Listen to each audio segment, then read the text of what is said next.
Today, I'm stoked to formally dive into the ASON Aspire headphones. Gear built for FPS gamers to take climbing the ranks seriously, packing some of the best noise cancellation out there, and made to keep you feeling comfy all day long. If you're a competitive gamer or just love top-tier audio, these might be your next obsession. Footsteps, reloads, even distant nades are pinpoint clear. It's not about wide sound stages for movies. It's tight, precise, and perfect for FPS clutch moments. Folks, the axis of evil is shifting. Astralis have missed out on 5 majors in a row. FURIA have decided to go international with their new lineup as if Junior never existed. Didn't learn a damn thing from Junior. And NIP have played their first match on LAN and lost. All that and more on the Hater Report of the Week.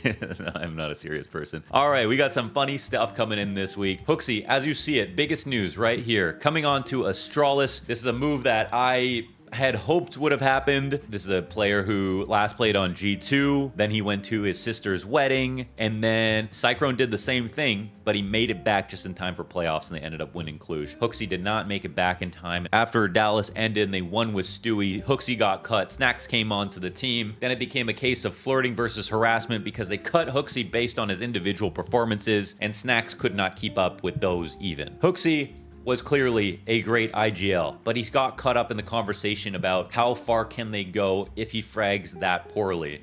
And stats aside, you can definitely point to moments where HOOXI individually, there are some kills you just cannot explain, but the same goes for Snacks, the same goes for Kerrigan, the same goes for Alexi B, and the same goes for Cadian, the man he's replacing. HOOXI is taking the place of Cadian. We have this tweet from Cadian. Interesting times. We'll share more later. Always love when Cadian shares. It's actually granted us some of the best moments. We had that moment when he got cut from Fun Plus Phoenix, or they weren't able to play at Flashpoint, and he put that video out and he documented this really bad time, which I feel like not many people are brave enough to do. So you get the lows and you get the highs, and that's what makes this story great, but it's the honesty all the way through. Cadian would love to hear what's happening here. From my perspective, however, on a purely performance basis, when we talk about Cadian back in 2023, this was somebody who on my top 20 list was just inside top 20. One of the best fragging IGLs in the world, one of the best hybrid oppers, one of the best clutch players at the time in CSGO. But as soon as CS2 hit, it just started to get worse, and then it got worse. Cadian, for whatever reason, just cannot find his groove with the op. In this new version of the game, Astralis are not playing great CS by any means, and Cadian is now a part of 2 recent rosters where I would say the chance was worth it. For what he did on Heroic, he earned out of that resume a chance to get the opportunity to play on an organization like Liquid. His English is obviously great. It was nothing of a language barrier that would have stopped them from performing well in Liquid. To play with Astralis is a huge surprise to join up with Stown and Jabby, of course. Stown and Jabby, almost said it. That would have been kind of crazy to see Cadian coming through the door. If you're on Astralis, Stown and Jabby are there. How did this happen? The Astralis of all teams signing Cadian. I mean, this is Astralis trying their best to make a performance move because this was not a PR move, right? Who's a fan of Astralis Cadian, right? If you're an Astralis fan, you basically spent the last 4 years learning to hate Cadian. There's a famous Cadian Glaive fight that happened. There was the Hunden coach bug cheating scandal that happened. Astralis hated Heroic, they hated Cadian, and now they are mostly Heroic. It's kind of crazy. But not only did they decide to take a risk for performance reasons and take a chance on Cadian, and that failed, but now they lost even worse on the PR, and now they're down 5 majors. You know what? I'm not going to pretend I know what the finances look like on a transparent level, but in Counter-Strike, one thing that's clear is that majors are the most important way to make money. Sticker money is the only way that you get dollars out of Valve, right? And if you don't make the majors, not only do you lose the prestige of teams that do make the majors, you lose out on a massive amount of sticker money every single time, and you also lose out on the potential to get invited to further tournaments. I mean, it's just everything is about the major. 5 majors in a row without Astralis. I have only casted 5 majors. That means I've never casted Astralis at a major.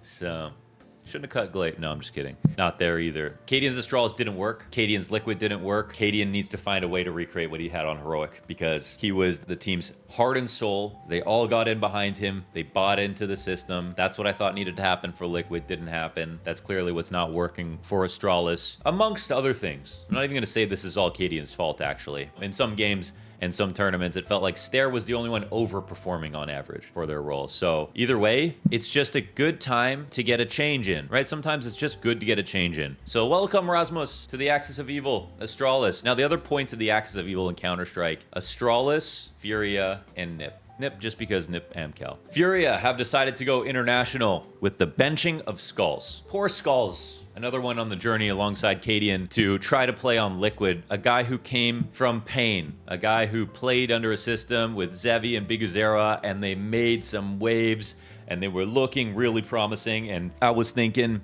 at the time, Skulls FURIA, that would be really cool. But also, got Quesarado, you have Yuri, the Portuguese Salamanca twins, who play slow in the back, very consistent riflers. Skulls is not a fast, aggressive rifler. There's a lot of overlap there. So, the antithesis to the Skulls gameplay of being slow and in the back, it is Yakinder, fast and up front. Yakinder also alongside the journey of Skulls and Cadian in the Liquid lineup that did not work. This was where a lot of confidence for all of these players was completely eviscerated. That would be my conjecture insight into the thing that was the worst about the Liquid project. I really thought on paper, composition, the players going international, all these things, that all seemed like it could work. You had Zeus as the coach, then Zeus goes off on twists, and Cadian and twists, and Yakinder stats, and Skulls Portuguese, quiet, trying to figure out what the hell is going on. Why are all these Englishmen yelling all the time? And this team fails, and I think everyone loses because of it. So interesting that we get a position where Yakinder gets another chance, and I'm glad to see Yakinder get another chance because I think his playstyle can definitely be effective in CS2. 100%, he is the donk at the tail end of CSGO. He is getting away with extremely aggressive gameplay consistently. He's not the LAN player that Donk is. He's not the trophy lifter that Donk is, but he had the same confidence. The question is, can he get it back?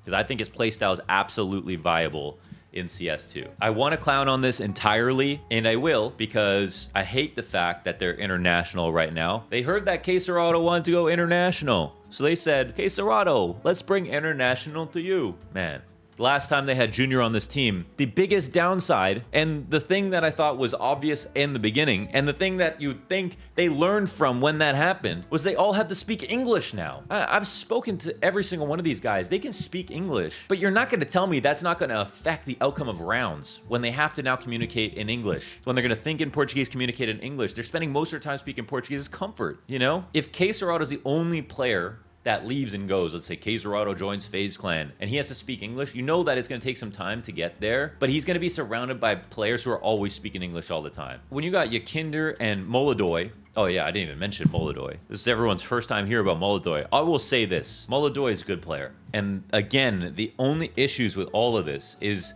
simply the communication. This is not an international lineup. It's not supposed to be. And I think that they kill, you know, Astralis, most racist team in history here, have never given up on the Danish dream. Through all the hardships, trials, and tribulations and the 5 missed majors, they have kept at it, trying to make this work. At the very least, they are a Danish team, right? They are a Danish fucking team. They have a store lodged into the corner of Tivoli in the middle of Copenhagen. They were more famous than esports itself in Denmark. If you ask an old person, they've heard of Astralis. They're Danish. They are Danish, okay? And FURIA, I'm not the GM of FURIA, but you're not going to tell me that there's Brazilian fans out there that want this team to be 3/5 Portuguese. They want this team to be Portuguese. You also can't fucking tell me that you can't put together a 5-man Portuguese lineup that can't win a major. They are the most represented nation at the major. They have the most players at the major. And I don't think that's even the first time.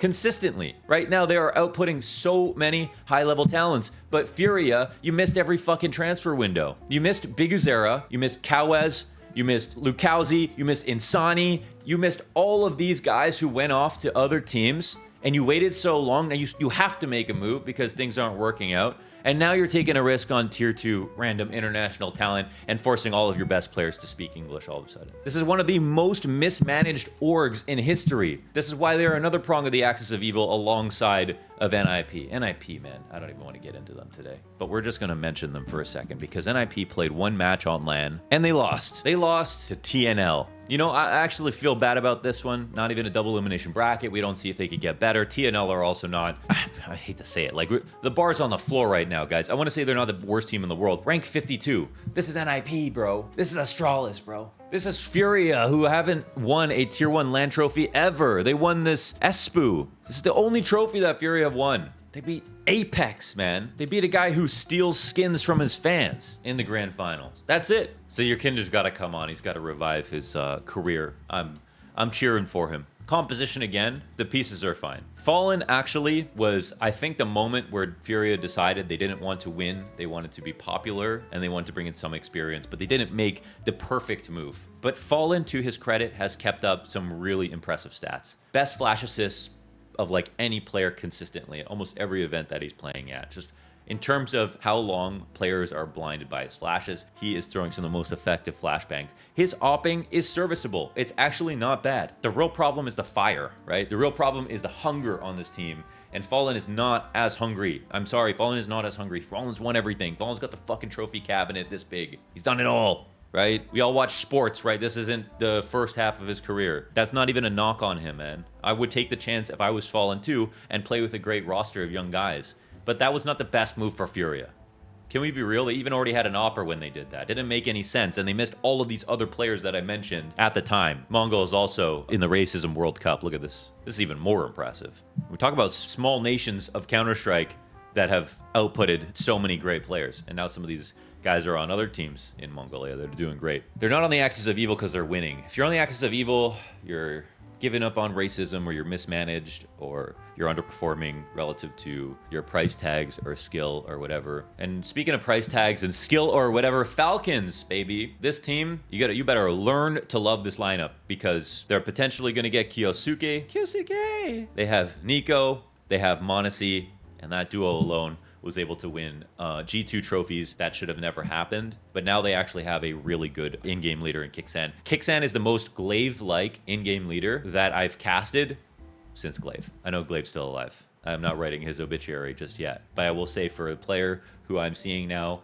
in tier 1, who actually has actively said he doesn't really have that many influences. He's developed his own style. He looks at the game in his own way. He's a natural caller. It's working. He's a great caller. There's still some room to grow. Goes for everyone. But right now he's got the stamina like Snacks doesn't. He's got the individuality. He's got the confidence to call double rush calls very late into a game. The team can default around him. You can hear in the voice comms. You get this with Alexi B. You got this with Glaive. You get it with Kixan. In the voice comms, when everybody is talking, no, 1B, flashing, swing. Guys like Kixan and Alexi B and Shuhei are calm. Guys, I need you to chill out. Okay, hold the flash for me. I'm about to peek. Nico, take cave. You can hear them through all of the chaos. This is a great sign of a strong IGL. He has that quality. Kixan made it to a major semi with a pretty random lineup. Macedonia's finest. Get ready to love Falcons. They're going to be very strong. I mean, Nico and Monesi. It's my favorite duo in history.